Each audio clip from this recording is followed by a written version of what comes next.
Super Frog Saves Tokyo by Haruki Murakami. Katagiri found a giant frog waiting for him in his apartment. It was powerfully built, standing over 6 feet tall on its hind legs. A skinny little man, no more than 5'3", Katagiri was overwhelmed by the frog's imposing bulk. "Call me Frog," said the frog in a clear, strong voice. Katagiri stood rooted in the doorway, unable to speak. "Don't be afraid. I'm not here to hurt you. Just come in and close the door, please." Briefcase in his right hand, grocery bag with fresh vegetables and canned salmon cradled in his left arm, Katagiri didn't dare move. "Please, Mr. Katagiri, hurry and close the door, and take off your shoes." The sound of his own name helped Katagiri snap out of it. He closed the door as ordered, set the grocery bag on the raised wooden floor, pinned the briefcase under one arm, and unlaced his shoes. Frog gestured for him to take a seat at the kitchen table, which he did. "I must apologize, Mr. Katagiri, for having barged in while you were out," Frog said. "I knew it would be a shock for you to find me here, but I had no choice. How about a cup of tea? I thought you would be coming home soon, so I boiled some water." Katagiri still had his briefcase jammed under his arm. "Somebody's playing a joke on me," he thought. "Somebody's rigged himself up in this huge frog costume just to have fun with me." But he knew, as he watched Frog pour boiling water into the teapot, humming all the while, that these had to be the limbs and movements of a real frog. Frog set a cup of green tea in front of Katagiri and poured another one for himself. Sipping his tea, Frog asked, "Calming down?" But still, Katagiri could not speak. "I know I should have made an appointment to visit you, Mr. Katagiri. I am fully aware of my proprieties. Anyone would be shocked to find a big frog waiting for him at home, but an urgent matter brings me here. Please forgive me." "Urgent matter?" Katagiri managed to produce words at last. "Yes, indeed," Frog said. "Why else would I take the liberty of barging into a person's home? Such discourtesy is not my customary style." "Does this matter have something to do with me?" "Yes and no," said Frog with a tilt of the head. "No and yes." "I've got to get a grip on myself," thought Katagiri. "Do you mind if I smoke?" "Not at all, not at all," Frog said with a smile. "It's your home. You don't have to ask my permission. I myself am not a smoker, but I can hardly impose my distaste for tobacco on others in their own homes." Katagiri pulled back a pack of cigarettes from his coat pocket and struck a match. He saw his hand trembling as he lit up. Seated opposite him, Frog seemed to be studying his every movement. "You don't happen to be connected with some kind of gang by any chance?"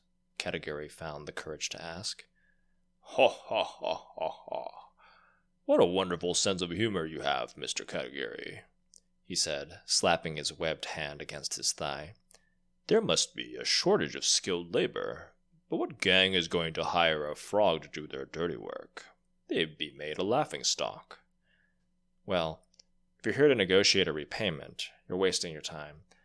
I have no authority to make such decisions. Only my superiors can do that. I just follow orders. I can't do a thing for you." "Please, Mr. Katagiri," Frog said, raising one webbed finger. "I have not come here on such petty business. I am fully aware that you are Assistant Chief of the Lending Division of the Shinjuku branch of the Tokyo Security Trust Bank. But my visit has nothing to do with the repayment of loans. I have come here to save Tokyo from destruction." Katagiri scanned the room for a hidden TV camera in case he was being made the butt of some huge, terrible joke. But there was no camera. It was a small apartment. There was no place for anyone to hide. "No," Frog said. "We are the only ones here. I know you are thinking that I must be mad, or that you are having some kind of dream, but I am not crazy, and you are not dreaming. This is absolutely, positively serious." "To tell you the truth, Mr. Frog—" "Please," Frog said, raising one finger again. "Call me Frog." "To tell you the truth, Frog," Katagiri said, "I can't quite understand what's going on here. It's not that I don't trust you, but I don't seem to be able to grasp the situation exactly. Do you mind if I ask a question or two? Not at all, not at all, Frog said. Mutual understanding is of critical importance. There are those who say that understanding is merely the sum total of our misunderstandings, and while I do find this view interesting in its own way, I am afraid that we have no time to spare on pleasant digressions. The best thing would be for us to achieve mutual understanding via the shortest possible route. Therefore, by all means, ask as many questions as you wish. Now, you are a real frog, am I right? Yes, of course. As you can see, a real frog is exactly what I am. A product neither of metaphor, nor illusion, nor deconstruction, nor sampling, nor any other such complex process. I am a genuine frog. Shall I croak for you? Frog tilted back his head and flexed the muscles of his huge throat. Ribbit, ribbit, ribbit, ribbit, ribbit, ribbit, ribbit, ribbit. His gigantic croaks rattled the pictures hanging on the walls. Fine, I see, Katagiri said, worried about the thin walls of the cheap apartment house in which he lived. That's great. You are, without a question, a real frog. One might say that I am the sum total of all frogs. Nonetheless, this does not change the fact that I am a frog. Anyone claiming that I am not a frog would be a dirty liar. I would smash such a person to bits.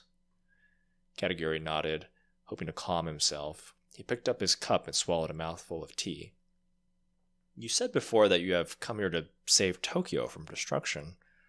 That is what I said. What kind of destruction? Earthquake, Frog said with the utmost gravity. Mouth dropping open, Katagiri looked at Frog, and Frog, saying nothing, looked at Katagiri. They went on staring at each other like this for some time. Next it was Frog's turn to open his mouth. A very, very big earthquake. It is set to strike Tokyo at 8:30 a.m. on February 18. 3 days from now, a much bigger earthquake than the one that struck Kobe last month. The number of dead from such a quake would probably exceed 150,000, mostly from accidents involving the commuter system. Derailments, falling vehicles, crashes, the collapse of elevated expressways and rail lines, the crushing of subways, the explosion of tanker trucks. Buildings will be transformed into piles of rubble, their inhabitants crushed to death, fires everywhere, the road system in a state of collapse, ambulances and fire trucks useless, people just lying there, dying. 150,000 of them. Pure hell. People will be made to realize what a fragile condition the intensive collectivity known as city really is. Frog said with a gentle shake of the head. The epicenter will be close to the Shinjuku ward office. Close to the Shinjuku ward office? To be precise, it will hit directly beneath the Shinjuku branch of the Tokyo Security Trust Bank. A heavy silence followed. And you, Katagiri said, are you planning to stop this earthquake? Exactly, Frog said, nodding. That is exactly what I propose to do. You and I will go underground beneath the Shinjuku branch of the Tokyo Security Trust Bank to do mortal combat with Worm. As a member of the Trust Bank Lending Division, Katagiri had fought his way through many a battle. He had weathered 16 years of daily combat since the day he graduated from the university and joined the bank's staff. He was, in a word, a collection officer, a post that carried little popularity. Everyone in his division preferred to make loans, especially at the time of the bubble.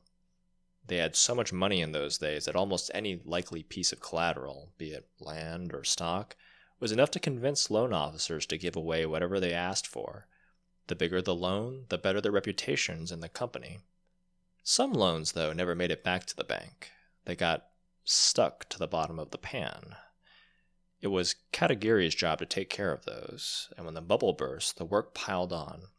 First stock prices fell, and then land values, and collateral lost all significance. "Get out of here," his boss commanded him, "and squeeze whatever you can out of them." The Kabukicho neighborhood of Shinjuku was a labyrinth of violence.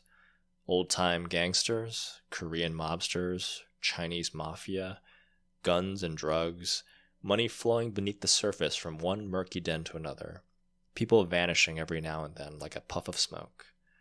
Plunging into Kabukicho to collect a bad debt, Katagiri had been surrounded more than once by mobsters threatening to kill him, but he had never been frightened. What good would it have done them to kill one man running around for the bank?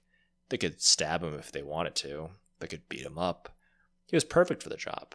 No wife, no kids, both parents dead. Brother and sister he had put through college married off. So what if they killed him? It wouldn't change anything for anybody, least of all for Katagiri himself.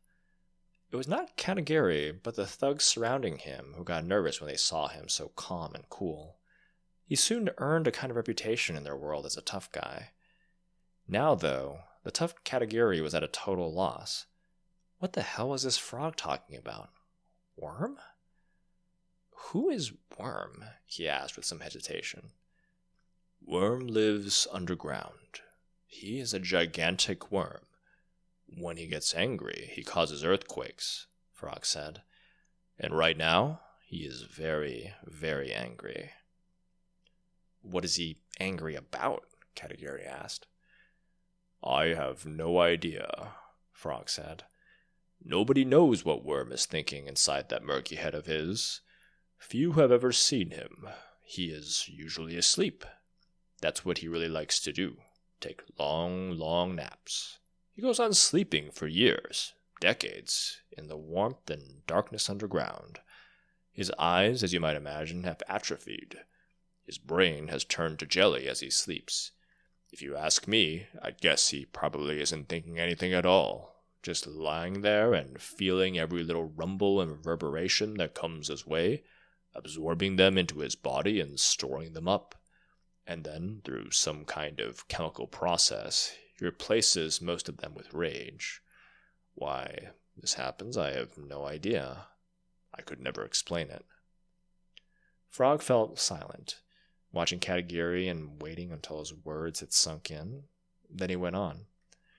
"Please don't misunderstand me, though. I feel no personal animosity towards Worm. I don't see him as the embodiment of evil. Not that I would want to be his friend, either. I just think that, as far as the world is concerned, it is in a sense all right for a being like him to exist. The world is like a great big overcoat, and it needs pockets of various shapes and sizes. But right at the moment, Worm has reached the point where he is too dangerous to ignore. With all the different kinds of hatred he has absorbed and stored inside himself over the years, his heart and body have swollen to gargantuan proportions, bigger than ever before. And to make matters worse, last month's Kobe earthquake shook him out of the deep sleep he was enjoying. He experienced a revelation inspired by his profound rage. It was now time for him, too, to cause a massive earthquake, and he'd do it here in Tokyo. I know what I'm talking about, Mr. Katagiri. I have received reliable information on the timing and scale of the earthquakes from some of my best bug friends."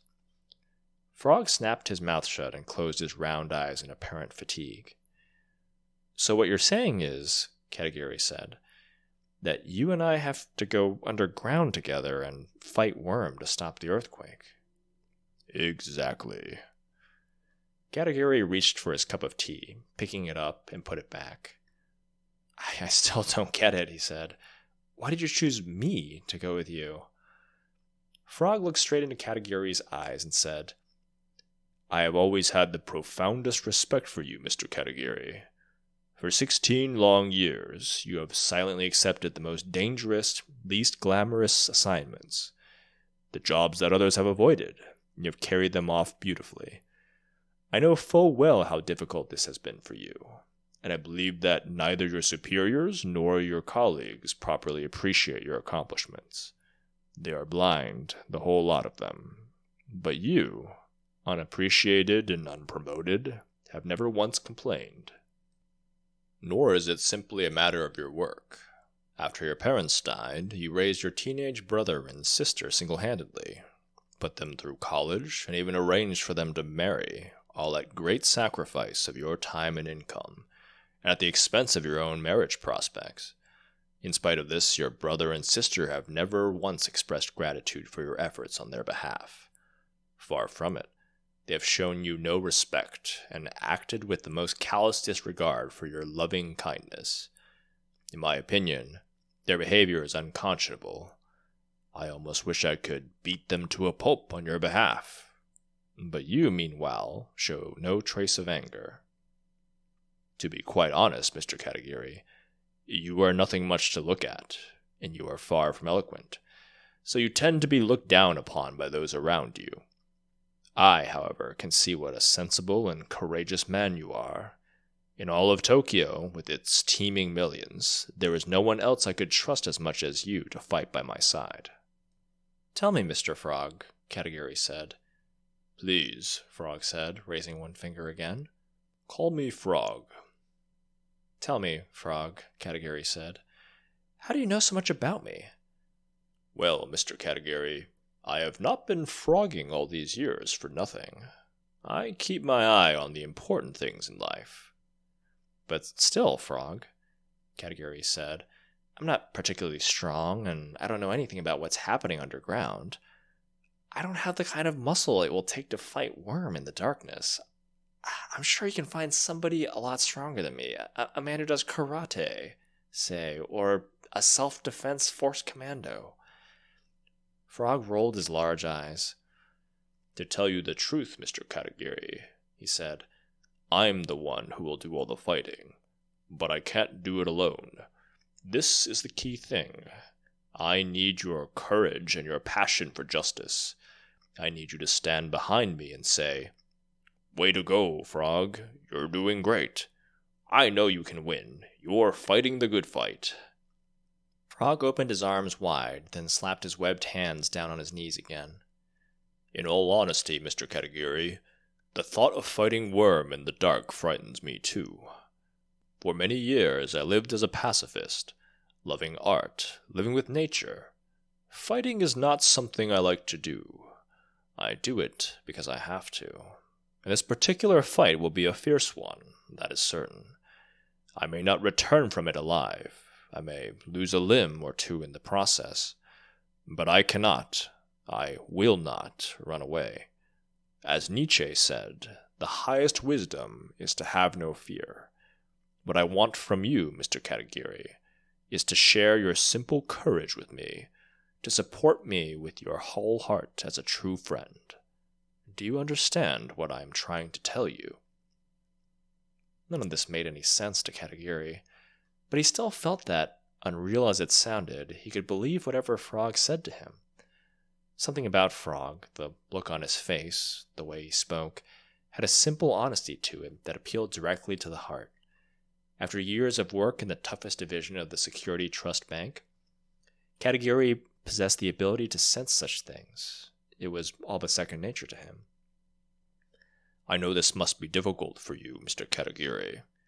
A huge frog comes barging into your place and asks you to believe all these outlandish things. Your reaction is perfectly normal.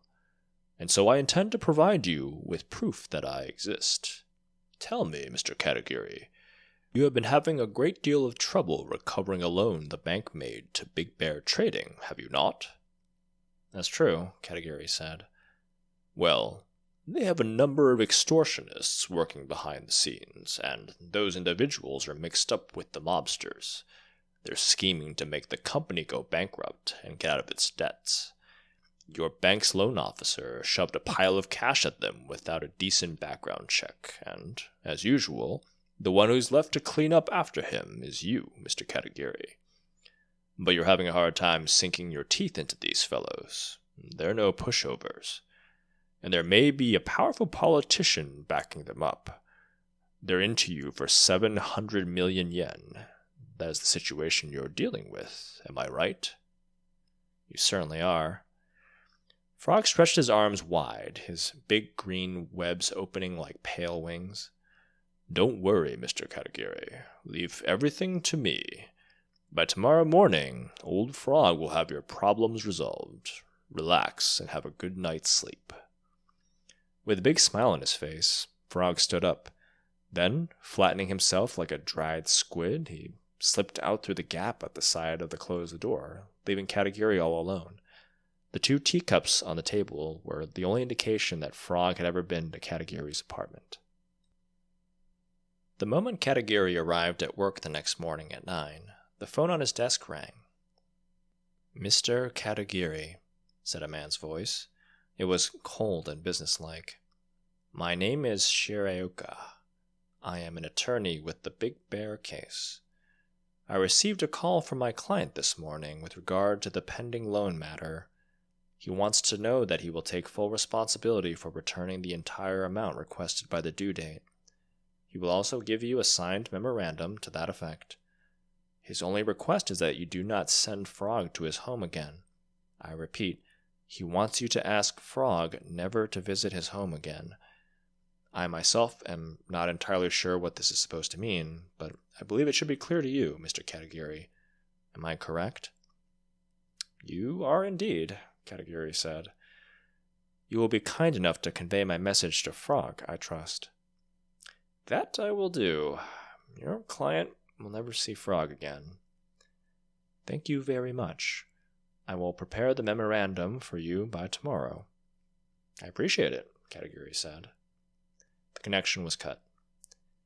Frog visited Katagiri in his trust bank office at lunchtime.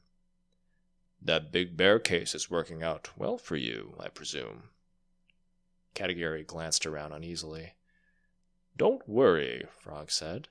"You are the only one who can see me, but now I am sure you realize that I actually exist. I am not a product of your imagination. I can take action and produce results. I am a real living being." "Tell me, Mr. Frog." "Please," Frog said, raising one finger. "Call me Frog." "Tell me, Frog," Katagiri said, "what did you do to them?" "Oh, nothing much. Nothing much more complicated than boiling Brussels sprouts. I just gave them a little scare. A touch of psychological terror. As Joseph Conrad once wrote, true terror is the kind that men feel towards their imagination. But never mind that, Mr. Katagiri. Tell me about the Big Bear case. It's going well?" Katagiri nodded and lit a cigarette. "Seems to be." "So then, have I succeeded in gaining your trust with regard to the matter I broached to you last night? Will you join me to fight against Worm?" Sighing, Katagiri removed his glasses and wiped them. "To tell you the truth, I'm not too crazy about the idea, but I don't suppose that's enough for me to get out of it." "No," Frog said. "It is a matter of responsibility and honor. You may not be too crazy about the idea, but you have no choice. You and I must go underground and face Worm. If we should happen to lose our lives in the process, we will gain no one's sympathy, and even if we manage to defeat Worm, no one will prize us. No one will know that such a battle ever raged far beneath their feet. Only you and I will know, Mr. Katagiri. However it turns out, ours will be a lonely battle." Katagiri looked at his own hand for a while, then watched the smoke rise from his cigarette. Finally, he spoke. "You know, Mr. Frog, I'm just an ordinary person." "Make that Frog, please," Frog said, but Katagiri let it go. "I'm an absolutely ordinary guy. Less than ordinary. I'm going bald. I'm getting a potbelly. I turned 40 last month.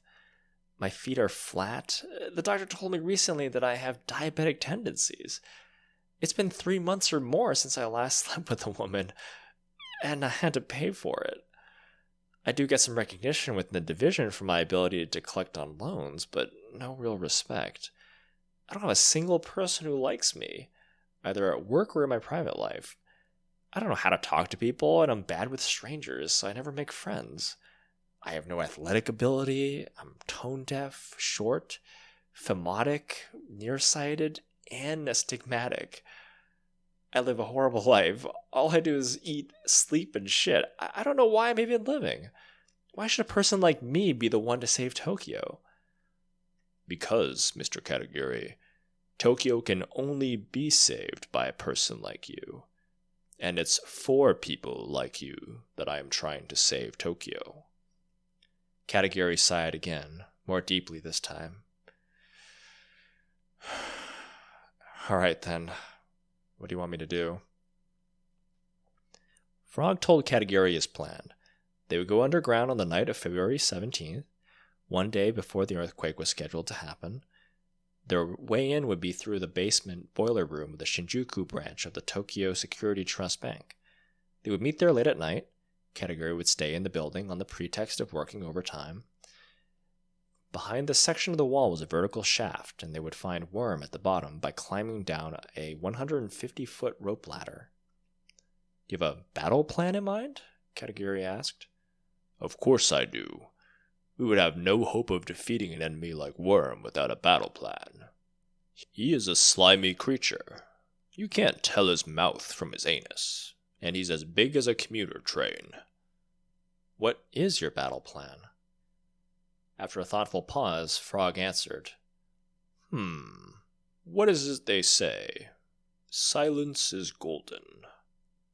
You mean I shouldn't ask? That's one way of putting it. What if I get scared at the last minute and run away? What would you do then, Mr. Frog? Frog, what would you do then? Frog thought about this a while and answered, I would fight on alone. My chances of beating him myself are perhaps just slightly better than Anna Karenina's chances of beating that speeding locomotive. Have you read Anna Karenina, Mr. Katagiri? When he heard that Katagiri had not read the novel, Frog gave him a look as if to say, what a shame. Apparently Frog was very fond of Anna Karenina. Still, Mr. Katagiri, I do not believe you will leave me to fight alone. I can tell. It's a question of balls, which, unfortunately, I do not happen to possess.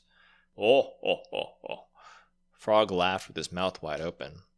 Balls were not all that Frog lacked. He had no teeth either. Unexpected things do happen, however. Katagiri was shot on the evening of February 17th. He had finished his rounds for the day and was walking down the street in Shinjuku on his way back to the trust bank when a young man in a leather jacket leaped in front of him. The man's face was a blank, and he gripped a small black gun in one hand. The gun was so small and so black it hardly looked real. Katagiri stared at the object in the man's hand, not registering the fact that it was aimed at him and that the man was pulling the trigger. It all happened too quickly.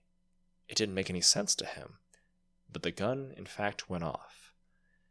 Katagiri saw the barrel jerk in the air, and at the same moment felt an impact as though someone had struck his right shoulder with a sledgehammer. He felt no pain, but the blow sent him sprawling on the sidewalk.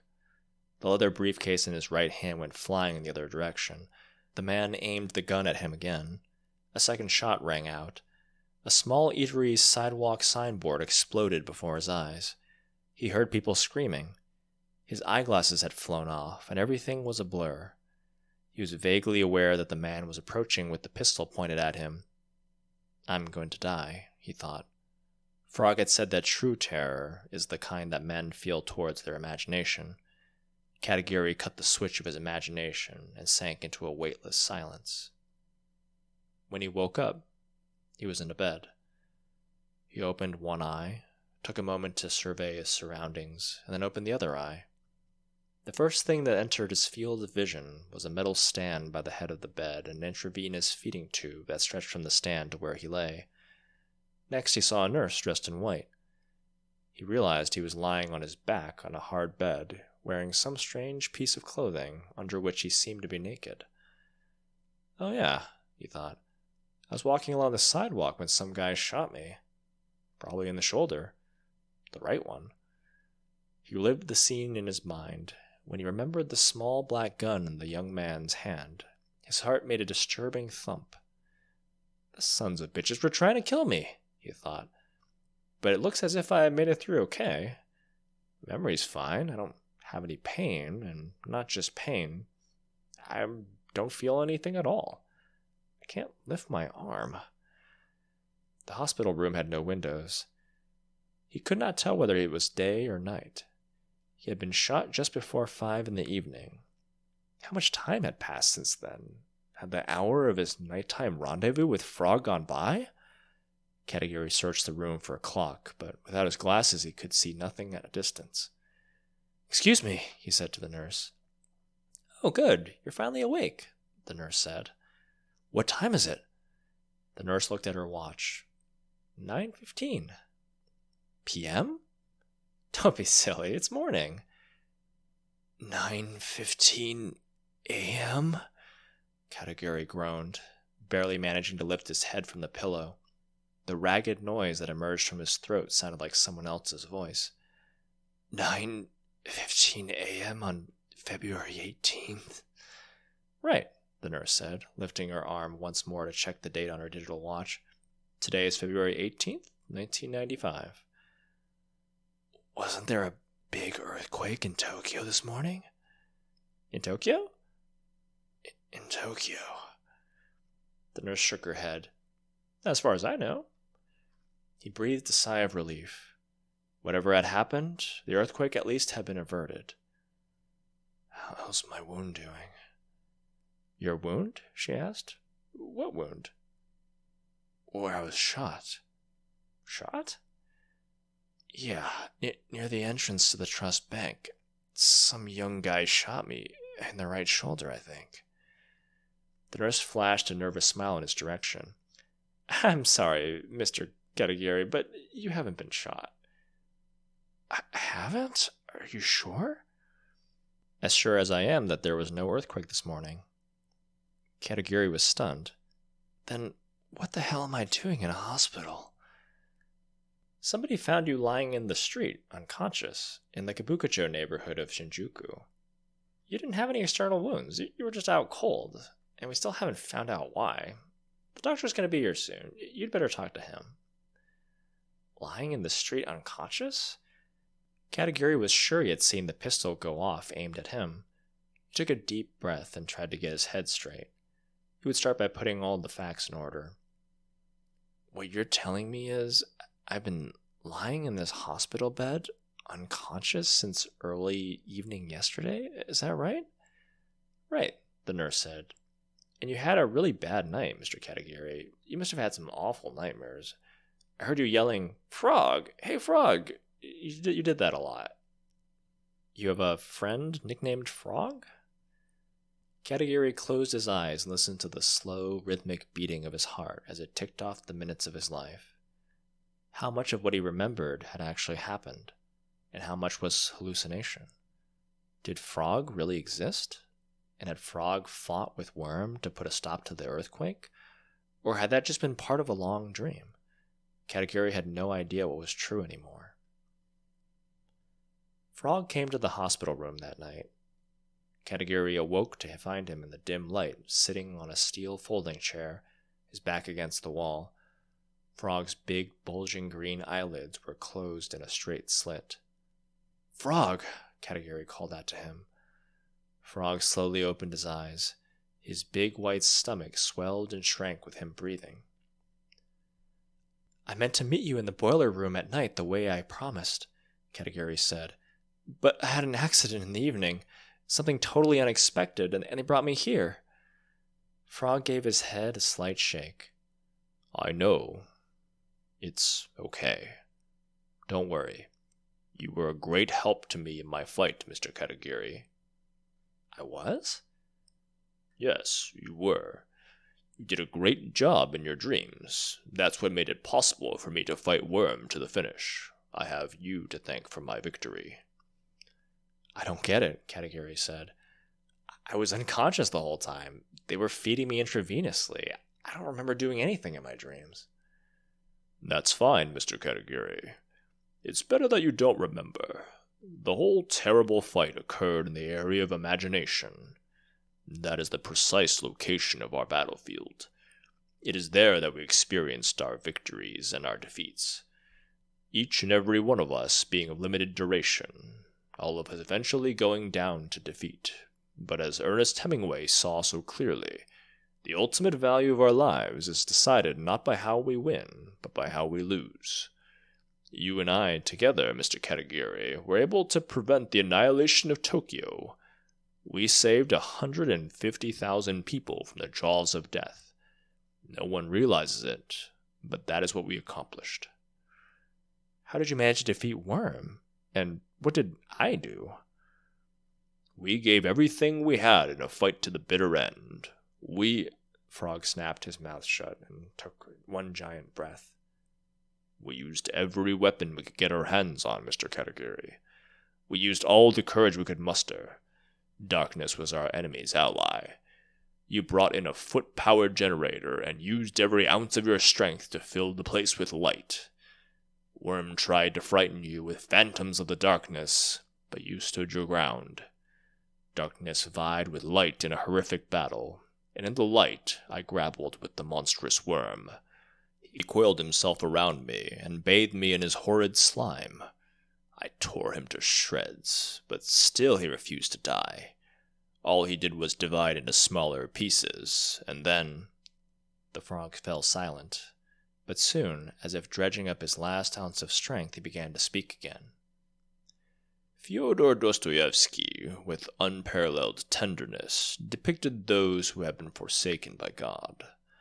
He discovered the precious quality of human existence in the ghastly paradox whereby men who had invented God were forsaken by that very God. Fighting with Worm in the darkness, I found myself thinking of Dostoevsky's White Nights. Frog's words seemed to founder.